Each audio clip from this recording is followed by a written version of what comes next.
Guys, welcome to the channel. It's so lovely to have you here. If you're new, welcome. My name is Tessie and you're on Chats with Tessie, and on this channel we talk about viral topics all like women, my lifestyle and other trending things and relationships. So if you have a glass of water or a glass of anything fancy, nice, woo, get yourself something. I have a glass of water here with me. Pause the video and go and get yourself something nice because we're about to have a discussion. Guys, girls, I found my engagement ring.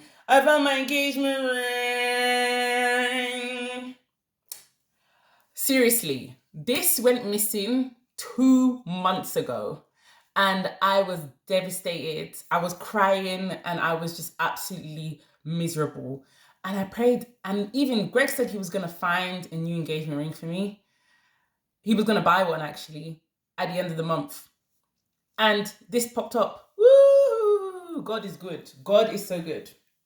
So yes, today we are going to talk about, two things. Number one, why you can't date a man who is financially in a relationship with his family.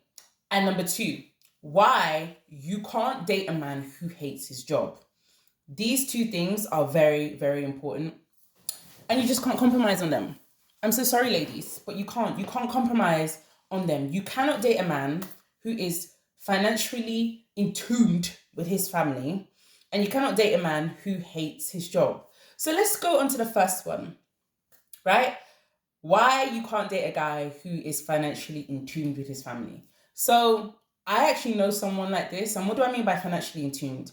I mean a man, a grown man in his 30s or 40s who is still financially paying for his siblings, his parents. And I'm not talking little things. I'm talking he's sending hundreds and thousands of dollars or pounds to his family every single month, paying for his siblings' school fees, stuff like that. You cannot date, marry, and build a life with a man like this because this guy is still financially in a relationship with his parents and with basically his family. And let me say this: it's not a bad thing to take care of your family, but at some point you must have something for yourself. You must have a plan for your own life. You cannot set your life on fire to take care of other people.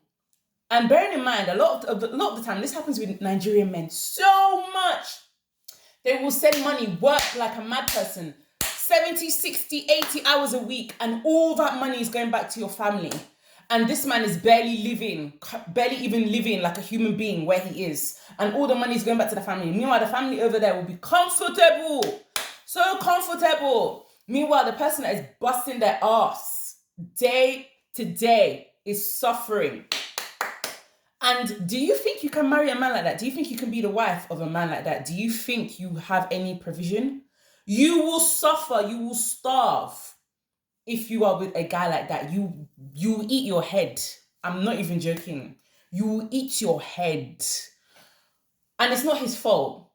I understand. I actually feel sorry for men who are in positions like that because they are the breadwinners of their entire family. And I'm not talking about your wife and child. I'm talking about your mother, your father, your siblings. Because what happens is these parents are irresponsible. They're going to have 8, 7 kids that they can't take care of in the hope that one will rise up and have some sort of substantial income for themselves. And that usually happens. One does rise up and starts making money for themselves. And then they become the person that all the pressure is pinned on. They become the person, and this usually happens with guys. It does happen with girls as well, but it happens with men, and with men it's more brutal. I really do feel sorry for guys because with them it's more brutal in this aspect. They will rise up, one of them will rise up out of the 7 or 8 kids, and then he will be responsible for everything. All of the financial stuff that the parents are supposed to be thinking about, it will now be on his plate. He'll have to be the one to pay the school fees of his siblings. He'll have to be the one to pay for the healthcare fees. He'll have to be the one to pay for every little thing, even sending money back, helping the parents. How on earth, as a woman, can you marry a man that is still in that type of situation? Do you know that you will suffer? And let me tell you something, the worst thing, if you do marry a guy like that and you start advising him and you start saying, baby, I love how much you take care of your family, but at some point, you need to start thinking about your own future. Have you thought about your retirement? Have you thought about doing something for yourself, setting up a business for yourself, or at least, having some sort of cause? As soon as you start doing that, his family will hate you. They will badmouth you. They will be infuriated with you because no more money will be coming towards them. So you will already be marrying into a family who your interests are conflicting because you can't even build a family with this guy. How can you say you can get married to him? How can you say you can even have kids with him? He won't even have money for the children, for you, because he's pouring everything back into his family. He's still in a relationship with his family. He hasn't broken up with them. And don't get me wrong, I'm not saying that you should abandon your family and never, be nice to them. I love my parents very much and I do as much as I can for them. But there is a line, there's a boundary that everybody must have. And at some point you must say to yourself, okay, so what about me? What about my immediate family? Because when a man gets married, he joins with his wife and they have a new family. That's a new family. And that has to be your priority. And you as a woman, you cannot put your life in the hand of a man who has not made you a priority. This is madness. This is madness. Do you think you will be able to live comfortably? Do you know how much you will suffer? And that family, as soon as they hear you start saying to the man, we need money, you and your wife and your child, you need money. We need to be taken care of. We need provision. That family of his will hate you. And bearing in mind, some men, I actually see this happen to a lot of men. Some of these men are taking care of siblings who are grown. Some of these siblings are grown. None of them are working. None of them are in school. Like, as a woman, you cannot put yourself in this situation. Black women, listen. You cannot put yourself in this situation. My ex, he was such a lovely man. He did as much as he could for me. He spoiled me with the much he had. But one of the reasons I turned down his proposal is because he's still financially entombed with his family. He's still financially entombed. And I saw the writing on the wall and I said, oh my God, what will my life be like? This man was saying that he wouldn't really be comfortable to do the things he wants to do until he was 35. And I am 28 right now. So he was 30 at the time. I would have to wait 5 years? I said to myself, absolutely not. No way. Listen, Black women, you have to love yourself enough to see the writing on the wall. And I feel sorry for these type of guys because it's not their fault. Everything is on them. It's the irresponsibility of the parents who have so many kids without even thinking about whether they can provide for the kids. And they just want to make sure that if at least one can be financially successful, then that person will now have all the hell, all the suffering, all the effort on their head. Do you as a woman want to put yourself into that situation? Do you know how much you will suffer? Do you know how much you will suffer? Okay. So I actually know a guy like this. He is one sibling of like 7, and he is the only one who has been able to make some kind of income for himself at all. And he has to basically provide for all of them. And I'm thinking, how is this man ever gonna, and this man is already 30 plus. I'm thinking, how is this man ever gonna have a family or children of his own or a wife of his own? Because those things, you have to put time, effort, and resources into them. At this point, you're literally just working as a grown person. And everything you have is going into your family who are also grown adults themselves. It doesn't make any sense. As a woman, please, avoid any guy like this. I'm telling you that you're going to suffer. It's not his fault, but it's not your fault either. And you don't have to put yourself into that situation. So like with my ex, he was a good guy. He's just not my guy. And I made the absolute fantastic decision, the best decision, to accept Greg's proposal because Greg takes care of me and he spoils me rotten. Now, let me explain to you why you cannot be with a man who hates his job. This is something very, very important. You can't compromise. You cannot be with a man that hates his job, okay? I'll explain why. Because a guy that hates his job, and especially with guys, I don't know if any of you are watching, if you've ever been in a job that you hate, it changes who you are. It changes your personality. You become like a completely different person. Angry, moody, miserable, snarky, irritated, and you get burned out. Burnout happens a lot when you're in a job that you hate.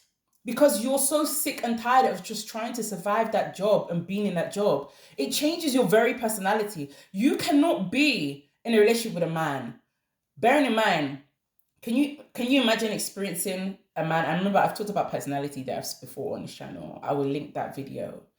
A lot of guys actually do go through a personality death when they're in a job that they hate.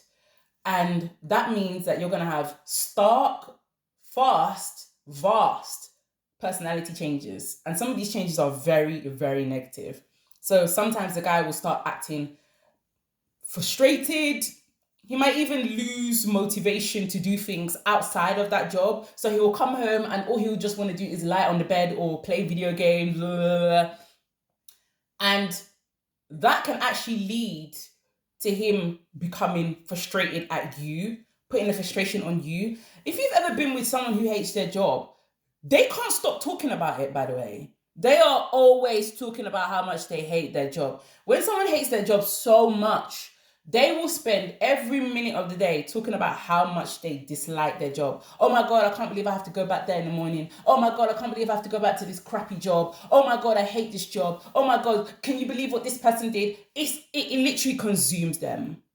And if you're with a guy who's in a job that he hates, he will let you know. You will never rest. You will be hearing about how much he hates this job forever.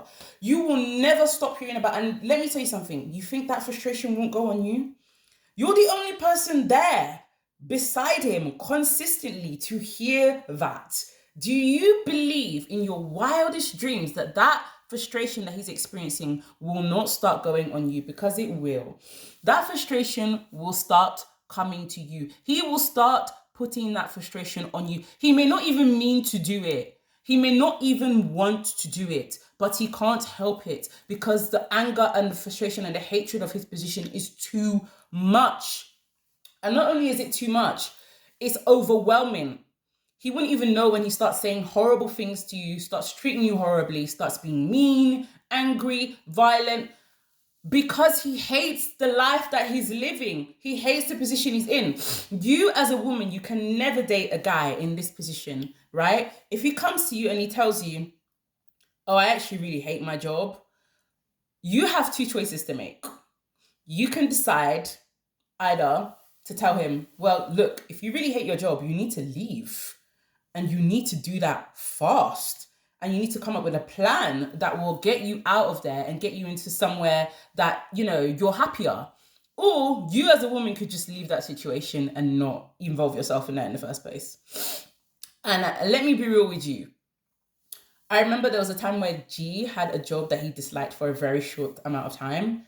And I could even see him coming home frustrated every day. And I was telling him, look, honey, why are you acting as if you cannot leave this job anytime? You have money. If you're not gonna be in it, you're not even gonna be in an issue if you don't work for 6 months to a year. You'll be fine. Like, you will be fine. If you don't even work for 2 years, you will be fine. And he was like, do you know what? You're right. And he resigned that same day. And when he came home, he felt so much better. He felt so much happy. He was like, oh my God, I'm so glad I don't have to go back to that place again. And the relief on his face. And he ended up getting a role that was much better suited to him. With my encouragement, he got a role that was much better suited to him, that made him happier, and he made more money. And I was just like, look, I need ladies to understand that a man that hates his job will make your life a